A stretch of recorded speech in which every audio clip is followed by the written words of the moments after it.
চীন দুটি যুদ্ধ বিমান উন্মোচন করেছে। একটির মডেল J-35 ফাইটার, আরেকটির নাম J-36। J-36-তে 3টি ইঞ্জিন ব্যবহার করা হয়েছে, দুটি ঐতিহ্যগত কনফিগারেশনে, যা ইনটেক্স ফিউজেলেজের দুই পাশে অবস্থিত, এবং তৃতীয়টি উইংসের উপরে ফিউজেলেজের উপরের অংশে স্থাপন করা হয়েছে, যার ফলে এটি বড় পরিসরে পেলোড, ফুয়েল ও অস্ত্র বহন করতে সক্ষম। এর ফলে এই বিমানটি সুদীর্ঘ স্থায়িত্ব এবং স্ট্রাইক ক্ষমতা অত্যন্ত ভালো হতে পারে।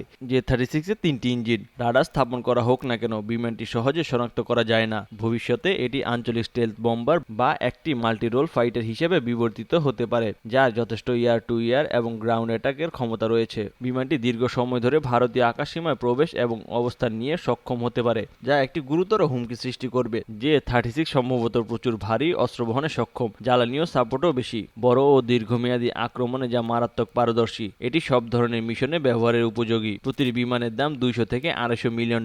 J-35 মডেলের দুটি ইঞ্জিন। এই বিমানটির সব কার্যক্রম J-36 এর মতোই, সামান্য কিছু ফিচারে পরিবর্তন আছে। সব ধরনের অস্ত্র বহন করতে পারে, ভূমি থেকে ভূমি এবং আকাশ থেকে আকাশ আক্রমণ করতে পারে। বিমানটি আকাশে রাডার ফাঁকি দিয়ে আকাশে লুকিয়ে থাকতে পারে, শব্দ নিয়ন্ত্রণ করতে পারে। বিমান দুটি ঘন্টায় 2 থেকে 2500 মাইল বেগে ছুটতে পারে। বিমান দুটির দাম $250 মিলিয়ন গড়ে। ভারতের জন্য এটি একটি আতঙ্কের নাম হয়েছে। বড় আক্রমণে এটি ভারতের যে কোনো প্রান্তে ছুটে যেতে পারে। চীনের সামরিক বাহিনী, বিশেষ করে নৌবাহিনীর ক্ষমতা বৃদ্ধিতে কার্যকর বলে ধারণা করা হচ্ছে।